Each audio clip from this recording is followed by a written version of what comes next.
crazy there. So I stood here years ago, and I certainly wasn't looking as spruced up as I am today. I'm looking fantastic today. I stood here on behalf of, or after Alex Salmond's trial. And Alex Salmond's trial, I predicted correctly as usual that he was going to be found not guilty. So I was correct again. All the charges were, the majority of the charges were dismissed. Or the majority of the charges were either dismissed or it was not proven. But the majority of them were dismissed.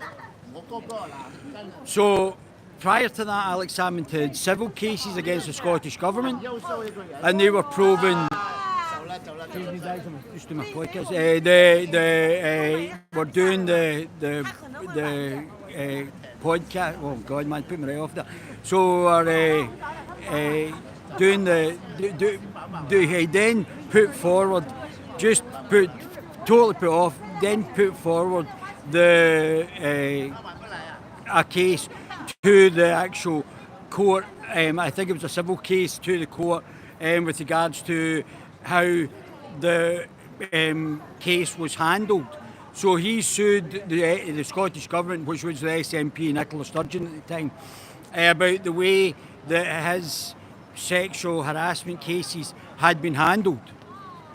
Now, none of the other political commentators are talking about this, because I keep telling you, I predict what happens. I don't report the news, I predict what's happening. Just now, what everybody's talking about is whether or not Nicola Sturgeon should have been arrested for the stealing of the £600,000 money that was given, particularly in the case of an independence referendum, and that's just disappeared. Now, Nicola Sturgeon's husband's been arrested. There's been implications against Dorothy Bain. I've already said that Dorothy Bain's position is compromised, whether or not she's compromised. They're now saying that there's allegations that Dorothy Bain had prevented the police from arresting Nicola Sturgeon. I don't know if that's true. They say, but the police have said that it's still open, and there might be other people going to get arrested or be found in a position where they may get arrested in the future. So this is a big problem for Nicola Sturgeon, and that's another case. However, what I'm going to talk about today is what I talked about a number of years ago when I was standing here, and that's Alex Salmond being found innocent of all the sexual assault allegations that were put forward again by Nicola Sturgeon's government. And the judges said that this current action that's about to happen, not the previous actions, the current action where Alex Salmond is going to sue the government for the malfeasance or the deliberate gerrymandering of the case. I don't want to go into too much because I haven't read a lot about the actual case, of what this current case is and what the grounds for it is. So I don't want to just start saying things here just to make noise. But as far as I'm aware, the case has been brought forward for the gerrymandering of these allegations to Alex Salmond, who is an innocent man just now. So I don't know if Dorothy Bain's going to get involved in that. But and I thought I would just hypothesise a few things here.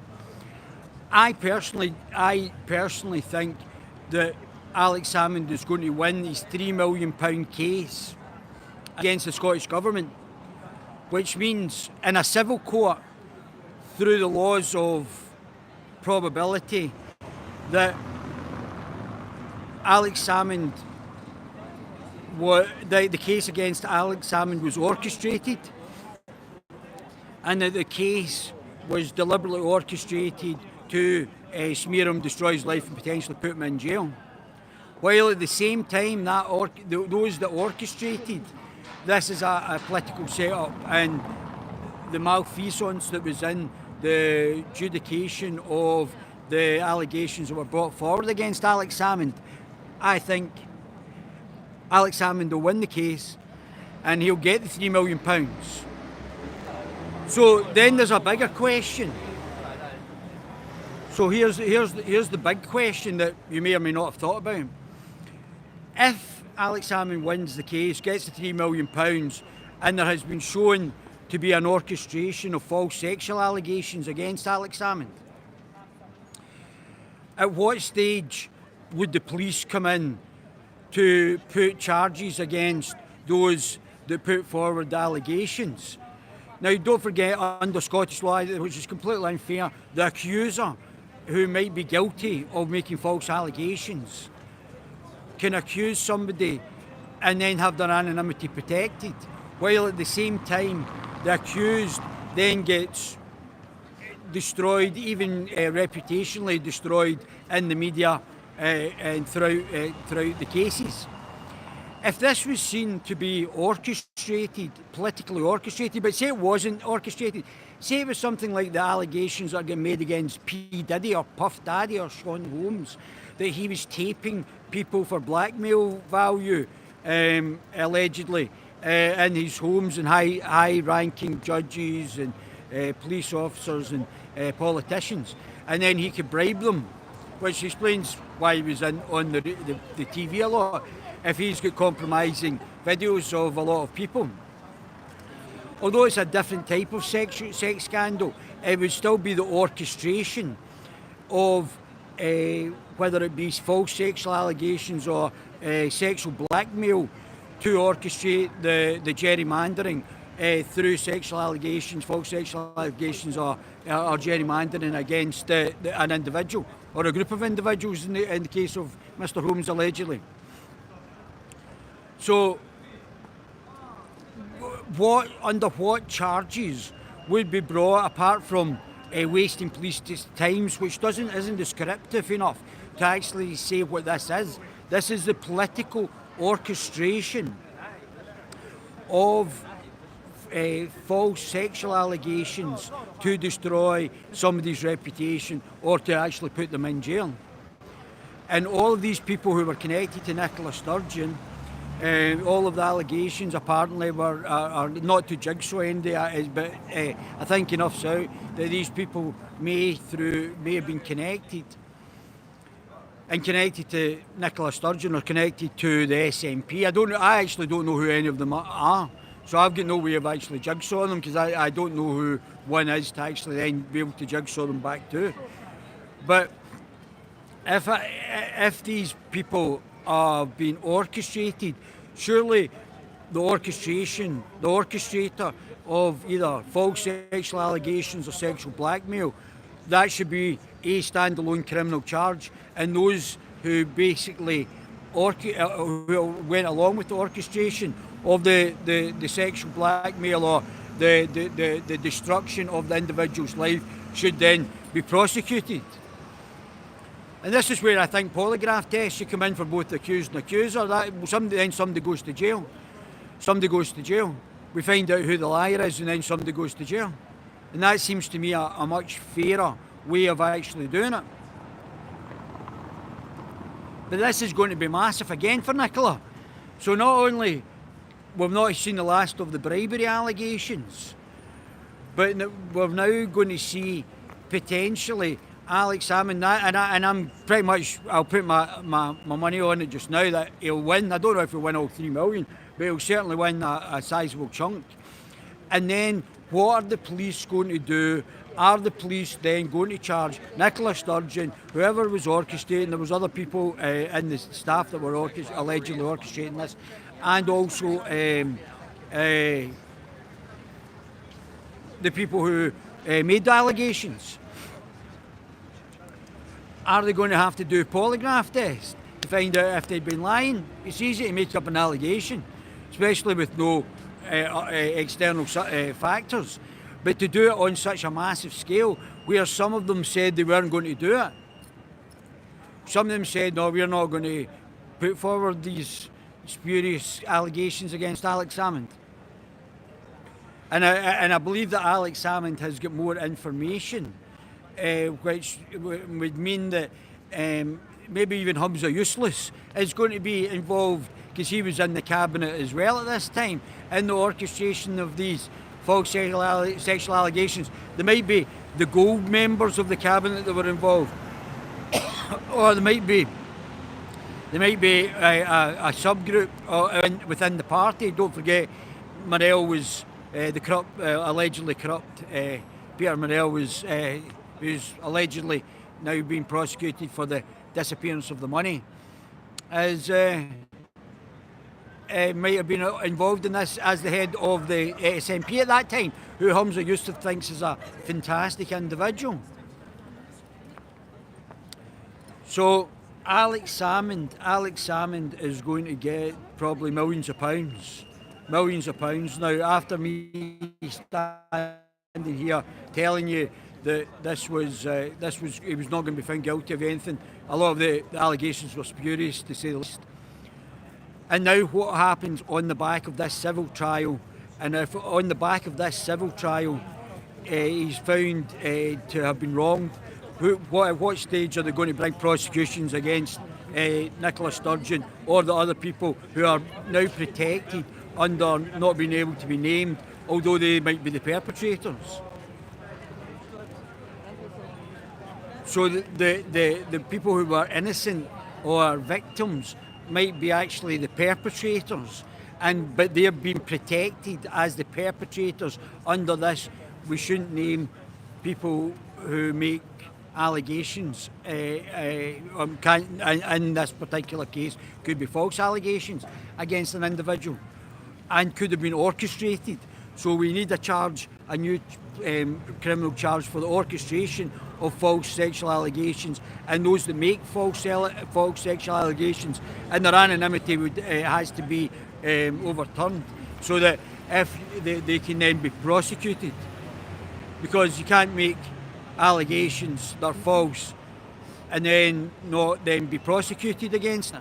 That's absolutely disgusting. But this also feeds into the misogyny, but not the misandry bill, that Humza Yusuf, a member of a child rapist death cult and a misogynist cult, are basically bringing in just now. So it's one-sided allegations. Or one-sided allegations with the sex cases, but one-sided litigation in the bringing forward of a standalone misogyny bill. And what are we going to do? Ban Islam in Scotland, a religion foreign to our shores.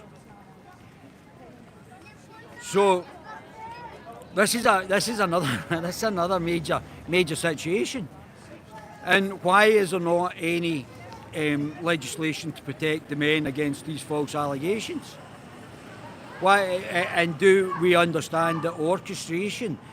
Now we understand that this could be actually orchestrated by individuals. This could be not only orchestrated by individuals, but orchestrated by individuals that are in power. So political parties could be orchestrating false sexual allegations to destroy individuals' careers and individuals' reputations and try and put them in jail.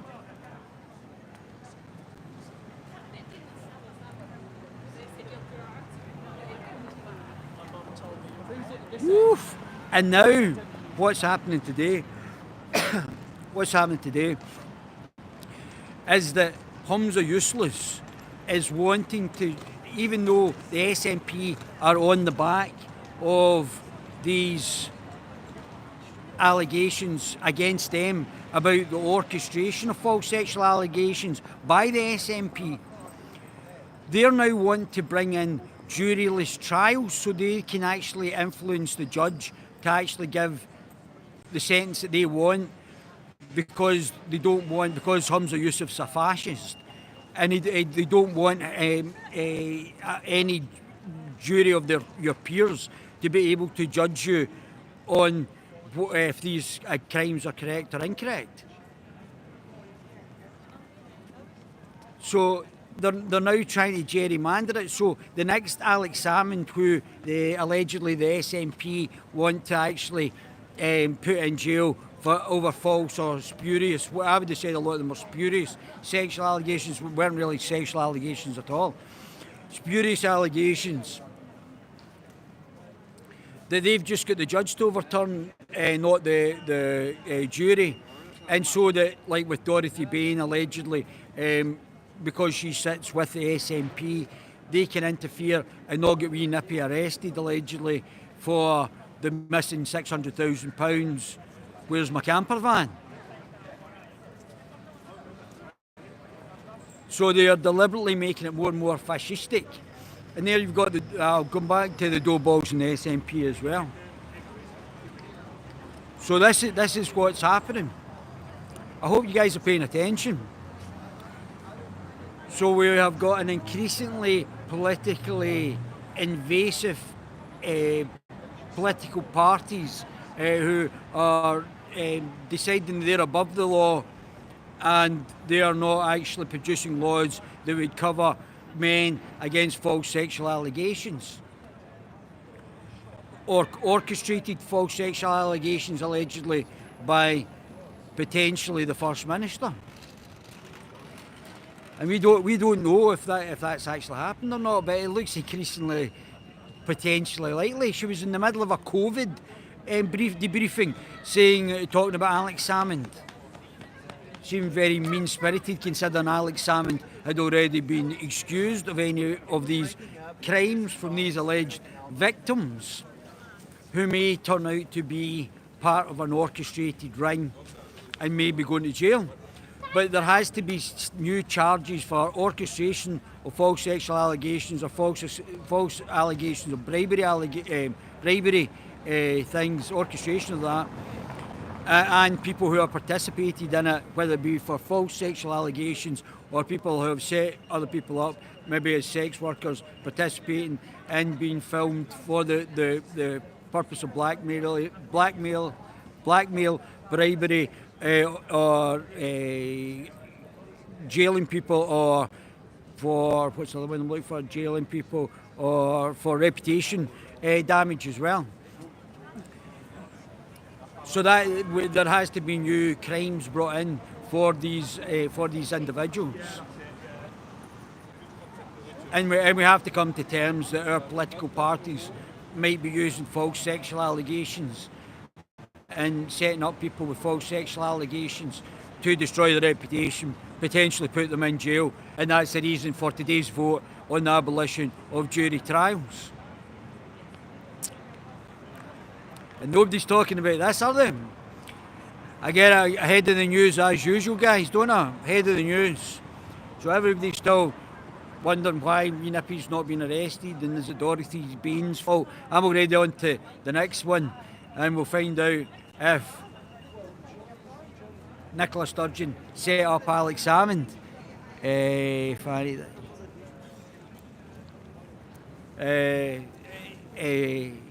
set up the hate crime bill. I wonder if where is this live chat? Let me see this. So de facto, we can't have two-sided laws, one for one people and one for another bunch of people living in this country. The fact that they've tried to get this away and get this through is absolutely disgraceful. The fact that anybody is buying into these, they're Marxist but underlying Nazi-esque. Don't forget I told you that National Socialism is out of Marxism. I was thinking about this the other day.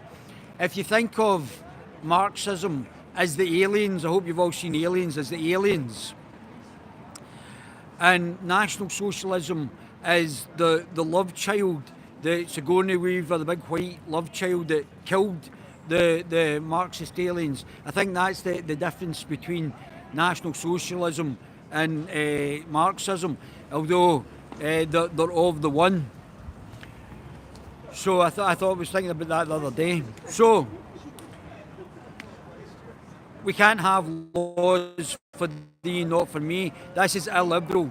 I'm totally against it. Being a proper liberal, I'm totally against these laws. We should not be having sparing people who are bringing forward allegations, that person might be a sociopath or a chronic liar.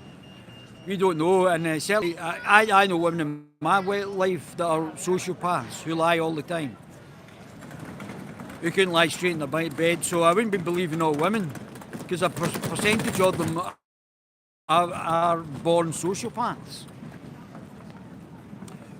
So that's that. That's us finished. Alex Salmond's going to win his case, and what are the police going to do about the fact that there might have been an orchestration of false sexual allegations, potentially by the First Minister? Are the police going to go out and arrest them?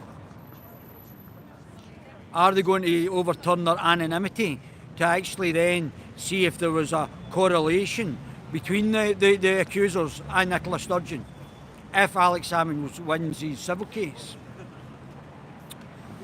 Well, baby gorillas,